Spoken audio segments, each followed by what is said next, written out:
Hey everybody, so we're doing chapters 20 through 23 today, and I'm going to try to get through them. I've already tried to record this, and it didn't work out so well, so got called to do other things. Alright, so here we go, chapter 20, verse 1, Prophecy Concerning Egypt and Ethiopia.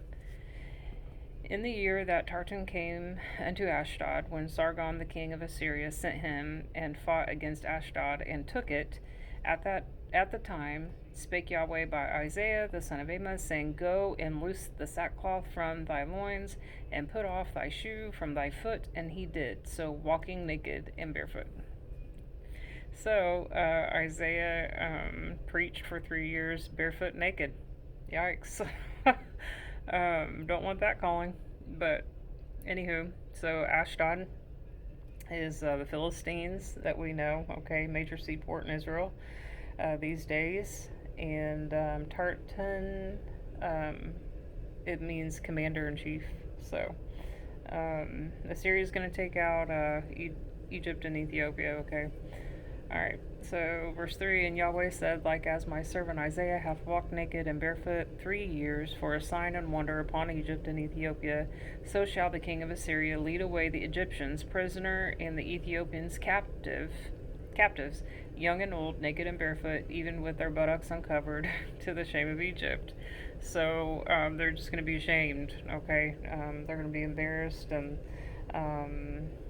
they're going to be led away captive, naked and barefoot.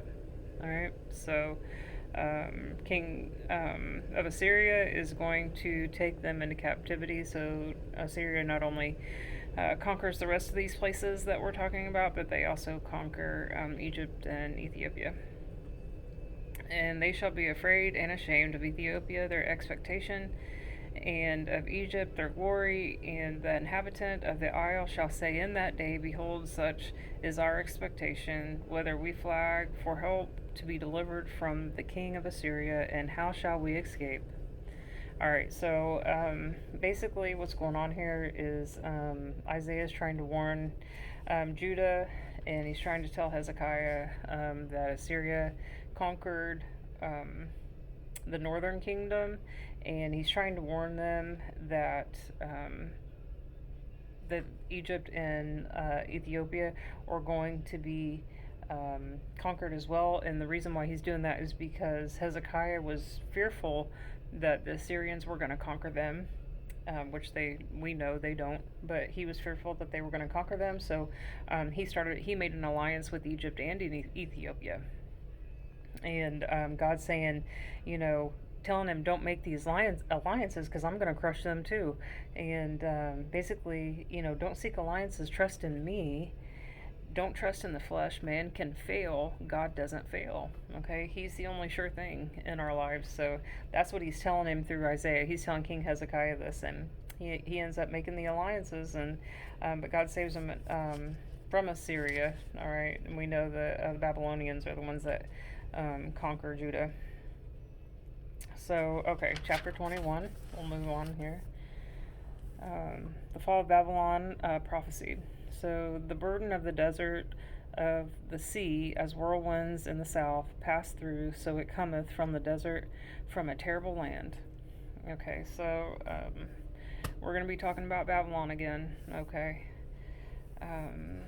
Something worth mentioning here is that a lot of times in the Bible, it will reference a tribe name, and because you can change the country that you're in, the name of it, but you can't change your ancestors. All right, so a lot of time it'll mention people by tribes, and in Genesis 10, this is all laid out from the times of Noah, families of Noah. Okay, after the flood, so the tribe names are all there.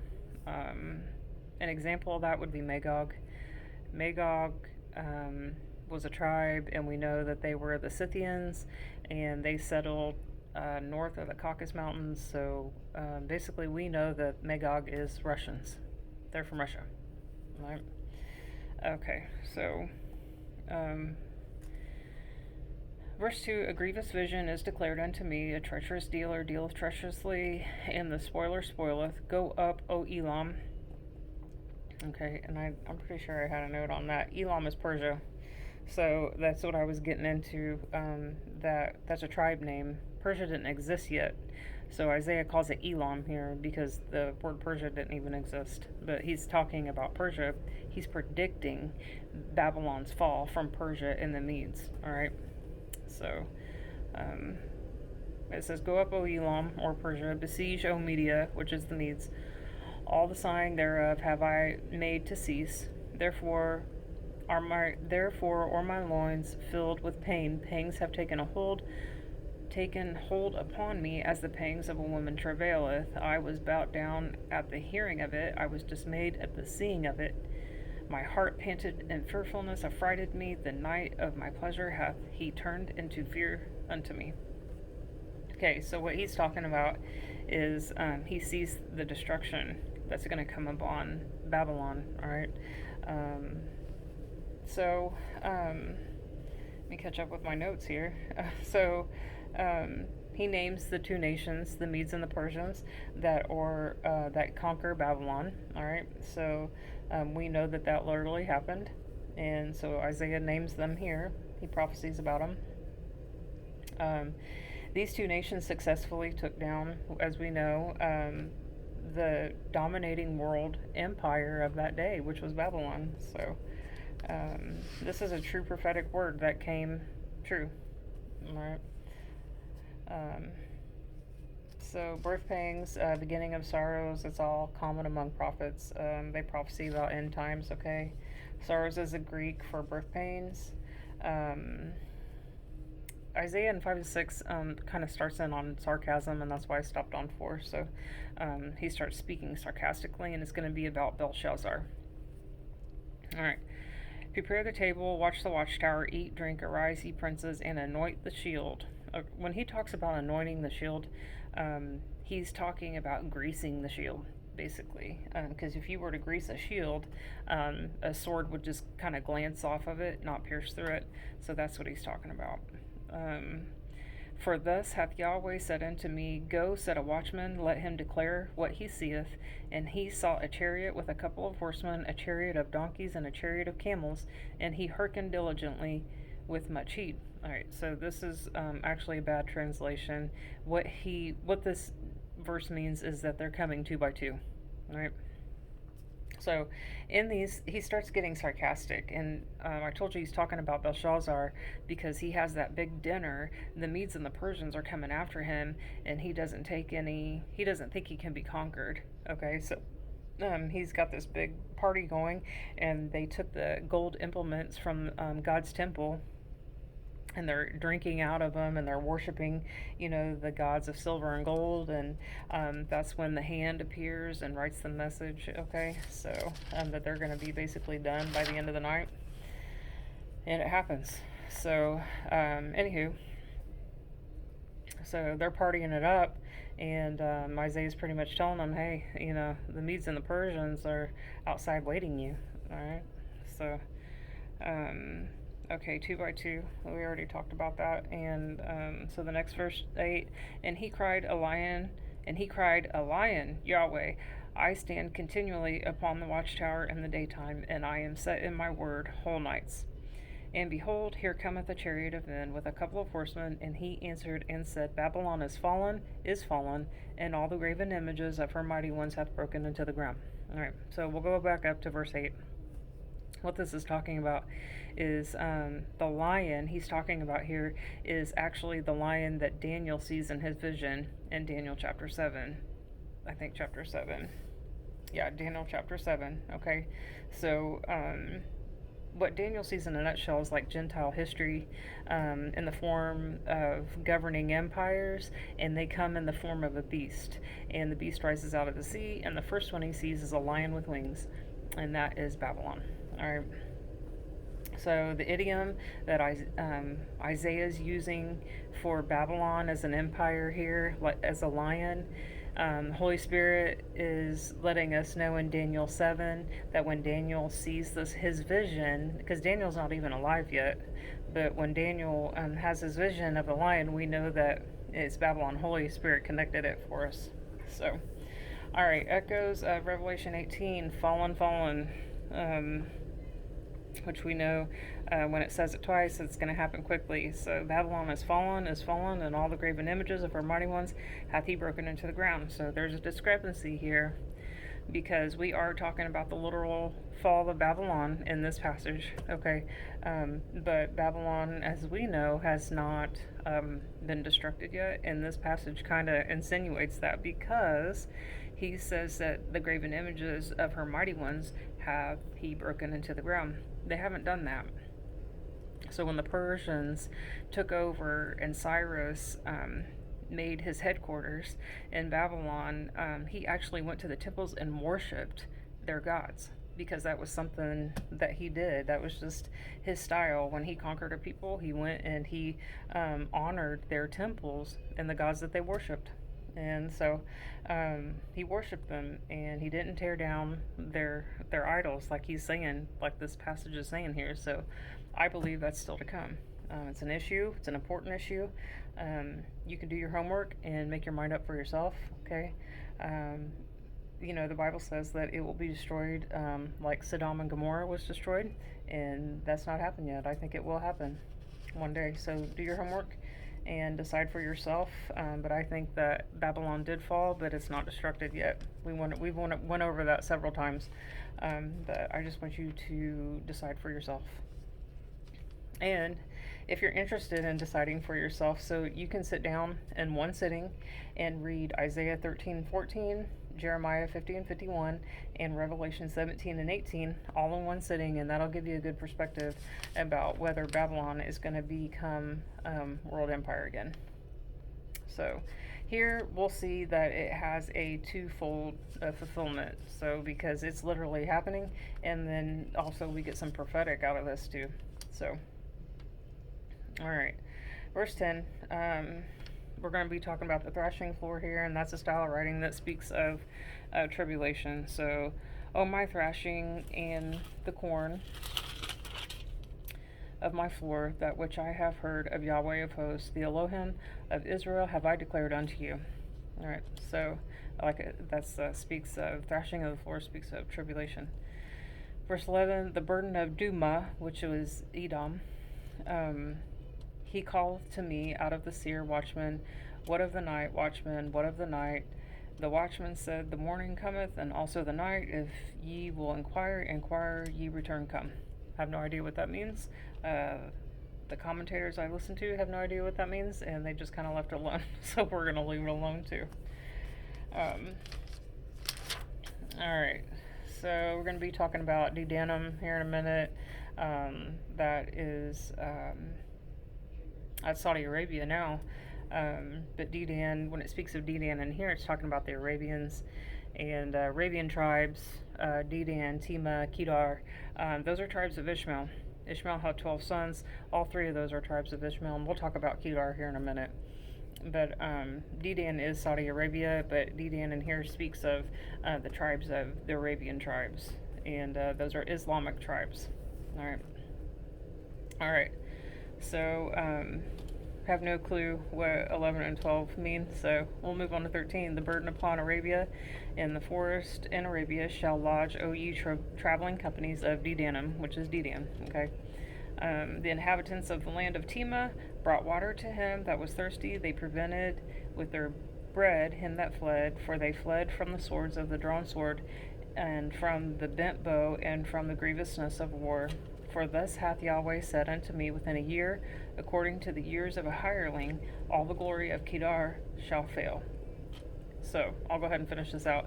And the residue of the number of archers and mighty men of the children of Kedar shall be diminished, for Yahweh Elohim of Israel has spoken it. So, basically, Kedar was Ishmael's second son. And this is saying that the residue of the number of archers, mighty men, the children of Kedar, Islam, okay, they're going to be diminished, and Yahweh has spoken it, okay. So, and it says within a year, according to the years of a hireling. So when we talk about a year of hireling, that's like basically no more or no less. It's like a contract. It's going to happen within a year. So, and it did. It had immediate fulfillment within a year. So, like I said, Kedar is the second son of Ishmael.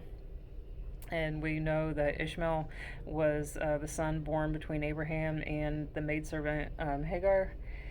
She was Egyptian. And so Kedar, the tribe of Kedar settles in the northeast corner of Arabian Peninsula. And we know that today is Kuwait. Okay, so we know Kuwait is Babylon, and we're talking about the fall of Babylon here, so this all coincides. And Kedar is actually the tribe that Saddam Hussein ascribed himself to. All right, so he said those were his origins, and we know that he tried to rebuild Babylon. Okay, so Kedar. Interestingly enough, is also where Muhammad came out from, right? The tribe of Kedar. So in the sixth or seventh century, they came up with, or Muhammad came out of that tribe. So it's alluding to Islam, the tribe does, and Arabians in the Bible, they allude to Islam as well, and so. It says, the glory of Kedar shall fail. The children of Islam shall be diminished, for the God of Israel has spoken it. When he speaks something, it's going to happen. All right. So that finishes that up, and we'll move on to chapter 22, the invasion of Judah, the burden of the valley vision, which is Jerusalem. Okay. So the valley vision. What aileth thee now that thou art wholly gone up to the housetops, thou that art full of stirs, I can't say the word, tumultuous city, a joyous city, the slain men are not slain, okay? They're not slain with the sword, nor dead in battle. What they're talking about here is something that you and I probably can't appreciate, and they're talking about a siege. And when they laid siege to a city in those days, they would build a wall around the city and make camp there, and they would, they said the Romans would even make camp up to 25 years if they had to. They were prepared for that long. But that they would make a camp around the city, and they would basically starve these people out. So this passage is saying they're not slain with the sword or the dead, nor dead in battle. Is because they starve them out, and people die of starvation. But then they turn to cannibalism, and it's horrible. So that's what it's talking about here, is basically a siege. All right. So, catch up on my notes here. Okay, so you can find all this that we're getting ready to talk about in verses 3 and 4 in 2 Kings. Okay, so all the rulers are fled together, they are bound by the archers, all that are found in thee are bound together, which have fled from far. Therefore I said, look away from me, I will weep bitterly, labor not to comfort me, because of the spoiling of the daughter of my people. So Isaiah's getting a glimpse of this, and he's just weeping bitterly. He says, don't try to comfort me, because basically I'm seeing the destruction of my people. Alright, so for it is, I'm just going to go ahead and read through probably 13, because I have some notes here for that. So verse 5, for it is a day of trouble and of treading down of perplexity by my sovereign Yahweh of hosts, in the valley of vision, breaking down the walls, and the crying to the mountains, and Elam, bear the quiver with chariots of men and horsemen, and Ker uncovered the shield. And it shall come to pass that thy choicest valleys shall be full of chariots, and the horsemen shall set themselves in array at the gate. And he discovered the covering of Judah, that thou didst look in that day to the armor of the house of the forest. Verse 9, ye have seen also the breaches of the city of David, that they are many, and ye gathered together the waters of the lower pool. He's talking about the pool of Siloam here. And ye have numbered the houses of Jerusalem. They actually, when Hezekiah was trying to fix the holes in the wall, he actually tore down houses in order to do that. They have numbered the houses of Jerusalem, and the houses have been broken down to fortify the wall. Ye made also a ditch between the two walls for the water of the old pool Siloam. But ye have not looked unto the maker thereof, neither have respect unto him, that fashioned it long ago. Okay, so I'm going to stop there because I do have some notes about that. So when he talks about the ditch that they made, he's talking about when Hezekiah was afraid of being sieged. Okay, so he's trying to protect their water supply, and he builds an underground tunnel for water and from the springs of Gihon, and he runs it down to the pool of Siloam, and that was to protect them so they would have a water supply if they got sieged. All right, and then so basically Isaiah is talking to King Hezekiah in anticipation of the siege, and he's telling him, they breached the walls. You've fixed the walls, and you've dug the ditch to the pool of Siloam and a tunnel underground, and so he says you've made all these provisions to try to protect against this siege, but you didn't look to the one who made the pool, who is God. So he says in verse 12 or verse 11, ye made also the ditch between the two walls for the water of the old pool, but ye have not looked unto the maker thereof, neither had respect unto him that fashioned it long ago. So he didn't look to God, the one who made the pool of Siloam. Alright, so verse 12, and in that day did my sovereign Yahweh of hosts call to weeping and mourning and to baldness and girding with sackcloth. Okay, so there'll be mourning and weeping. 13, and behold, joy and gladness, slaying oxen and killing sheep, eating flesh and drinking wine. Let us eat and drink, for tomorrow shall we die. For tomorrow shall we die. Okay, he's being sarcastic here again. Okay, he's let us eat and drink and get fat because tomorrow we shall die. All right. 14, and it was revealed in mine ears by Yahweh of hosts, surely this iniquity shall not be purged from you till you die, saith my sovereign Yahweh of hosts. Okay, so 15 starts a different kind of thing here. There's an immediate application to this, but there's also a prophetic application to this, and you're going to see and recognize that it sounds like Messiah, and that's because it's like an allusion to Messiah. These verses are, all right? So, surprise, surprise, Isaiah, right? Okay. So the 15, thus saith my sovereign Yahweh of hosts, go get thee into the treasure, even into Shebna, which is over the house, and say, what hast thou here? And whom hast thou here? And thou hast hewed thee out of the sepulchre.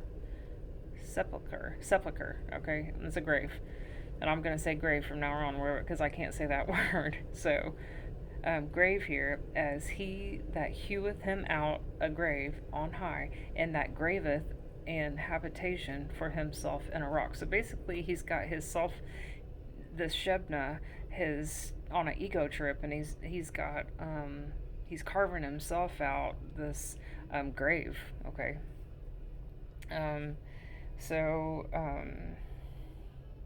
Yeah, he carves. I have in my notes here. He's carving himself out a grave, but he's not going to get to lay in it. So, 17. Behold, Yahweh will carry thee away with the mighty captivity, and will surely cover thee. He will surely violently turn and toss thee like a ball into a large country. There shalt thou die, and there the chariots of thy glory shall be the shame of the sovereign house. And I will drive thee from thy station, and from the state shall he pull thee down. All right. So, just have to remember here that basically this guy's on an ego trip, and he carves this grave out for himself, but he's not going to get to lay on it because he's taken him into captivity, and so he doesn't need that grave. All right. Okay, so 22, here's when it starts changing, and you'll notice the difference here. And it shall come to pass in that day that I will call my servant Eliakim, the son of Hilkiah, and I will clothe him with thy robe, and strengthen him with thy girdle, and I will commit thy government into his hand. Sound familiar? And he shall be a father to the inhabitants of Jerusalem and to the house of Judah. All right, so here we start getting prophetic.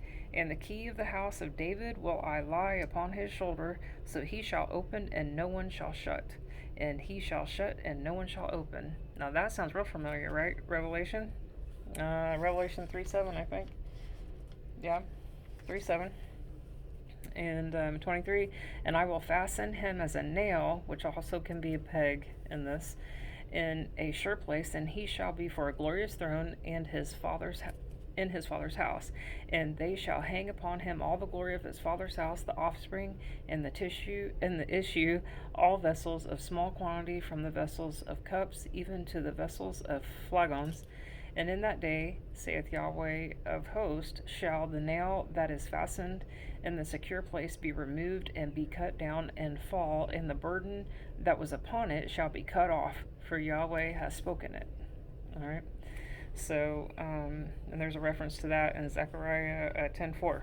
So, we know that basically after you read this, this is an allusion to Christ. So basically, Shebna is kind of like Antichrist, and Elikim is like a Christ, and it's an allusion to his ministry, right? So it's got a prophetic undertone, and I mean, you can tell that it clearly speaks of Jesus. So it's kind of an allusion or a type of Jesus, which happens all over the Bible. So it's a veiled hint about his ministry. So there's a near, this actually happened, near application and a far application. So basically, that's it for that chapter. So just to sum that up, Antichrist will be hailed, and he will integrate himself into Israel, and also obviously that they think he's the Messiah, and Jesus Christ will destroy him. All right, and he'll establish his kingdom. So, all right, that sums up that. We'll get into chapter 23 and finish this up. Oracle concerning Tyre. Okay, I've got a lot of notes about Tyre. Isaiah turns his focus on Tyre. Tyre is a seaport, and the Phoenicians lived there. It's where we got our alphabet and all that mumbo jumbo. And they were merchants. They ruled. Their navy ruled the seas, especially the Mediterranean, and they were the world's capital of commercial,ism. So like goods and services of goods and all that variety of things, like they were the capital of that. So Ezekiel actually gives a better, more detailed prophecy about Tyre in his book. And he prophesies about their destruction as well. Isaiah is going to take it into account here. Chapter 6 of Ezekiel points out that he's got two enemies that destruct Tyre. And he says that the first siege, there's two different sieges. The first siege, they break down the city walls and destroy the city, and that happens with Nebuchadnezzar, the Babylonians, okay? They do the first siege. And the second siege, they actually take the rubble from when Nebuchadnezzar breaks down the city, and they throw it in and cast it into the sea. It's like scrape up the dust, cast it into the sea.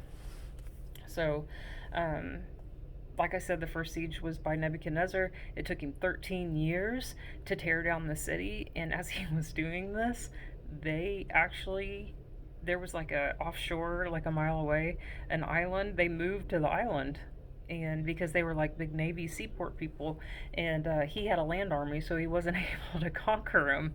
So basically, he just left. He left it all there. So he didn't get the spoil, and that's what Isaiah says in this passage. Okay, that he doesn't get the spoil, and that's why, because he didn't have a sea army, he had a land army, and he wasn't able to conquer them fully. So the people of Tyre, like I said, moved to the Balmar Way, to this island. So and then Ezekiel talks about that. It's 26:2. He talks about they come and take timbers and stones, and they cast them into the midst of the sea. So what he's talking about is after the Greeks, Alexander the Great comes into power, and his army just so happens that they come to Tyre to conquer it, and he ends up throwing all the rubble from where Nebuchadnezzar conquered them into the sea, and he makes like a bridge almost, and it's a couple hundred years later, and he actually, I don't know if it took him, I think 2 or 3 years or something like that, and he actually does it, and he ends up conquering Tyre. So um, yeah, he builds a land bridge out of, and Ezekiel clearly describes it. Okay, so we know that the Persians, okay, after Nebuchadnezzar, the Persians conquered them, as we were just talking about, and then Alexander the Great, he was known, and he was known because he conquered Tyre. So he was actually famous for that. And we know he conquered the whole known world at that time, but he was actually famous for conquering Tyre. So, or Tyre. Some people say Tyre, I say Tyre. So, you know how that goes. um, so, anyway, they talk about. Actually, we'll just get into it here and then I'll finish up. So, 23, the burden of Tyre, how ye ships of Tarshish. We don't know who Tarshish is. We think it's probably England or Great Britain. So, anyway, can't prove it. The burden of Tyre, how ye ships of Tarshish. For it is laid waste, so that there is no house, no entering in from the land of Chittim. It is revealed to them. Be still, be inhabitants of the isle, though whom the merchants of Zidon that pass over the sea have replenished. Zidon is here. And by great waters the seed of Sihor, the harvest of the river, is her revenue, and she is a mart of nations. Be thou ashamed, O Zidon, for the sea hath spoken, even the strength of the sea, saying, I travail not, nor bring forth children, neither do I nourish up young men, nor bring up virgins, as at the report concerning Egypt, so shall they be sorely pained by the report of Tyre. The people are going to be upset over Tyre because they are the capital of commercialism, okay, of goods and trading. Excuse me. Pass ye over to Tarshish, how ye inhabitants of the isle. It is this your joyous city, whose iniquity is of ancient days. Her own feet shall carry her afar off to sojourn. Who hath taken this counsel against Tyre, the crowning city, whose merchants are princes, whose traffickers are honorable of the earth? Yahweh of hosts hath purposed it, to stain the pride of all the glory, and to bring into contempt all the honorable of the earth. Pass through thy land as a river, O daughter of Tarshish. There is no more strength. So what we know about this is that Tarshish did heavy trading with Tyre. Okay. He stretched out his hand over the sea. He shook the kingdoms. Yahweh hath given a commandment against the merchant city to destroy the strongholds thereof. So we know from passages in the Bible that God does not like commercialism. He goes over that in Revelation 2. That's something he does not like. Okay, verse 12. And he said, Thou shalt no more rejoice, O thou oppressed virgin daughters of Zidon. Arise, pass over to Chittim. There also shalt thou have no rest. Behold the land of the Chaldeans, which is Babylonia. This people was not till the Assyrian founded it. For them that dwell in the wilderness, they set up the places thereof, and he brought it to ruin. 14. How ye ships of Tarshish, for your strength is laid waste, and it shall come to pass in that day that Tyre shall be forgotten 70 years. According to the days of one king, after the end of 70 years, shall Tyre sing as an harlot. Take a harp, go about the city, thou harlot that hast been forgotten, make sweet melody, sing many songs, that thou mayest be remembered. And it shall come to pass after the end of 70 years that Yahweh will visit Tyre, and she shall turn her hire, and shall commit fornication with all the kingdoms of the world upon the face of the earth. And her merchandise and her hire shall be holiness to Yahweh. It shall be treasured nor laid up, for her merchandise shall be for them that dwell before Yahweh, to eat sufficiently, and for durable clothing. Alright, so that kind of finishes up that. Not a whole lot to say about that. It's just that basically Tarshish is probably England or Great Britain, but can't prove it. And there's some little subtleties about what they're called But anyway, so that finishes up that, and so next time will be 24, 25, 26, and 27, right? There's some nuggets in the next one. There's some little stuff about the rapture, and actually those next chapters are called the Little Apocalypse by a lot of scholars. So interesting stuff. We'll go over that. And I'll talk to you later. Bye.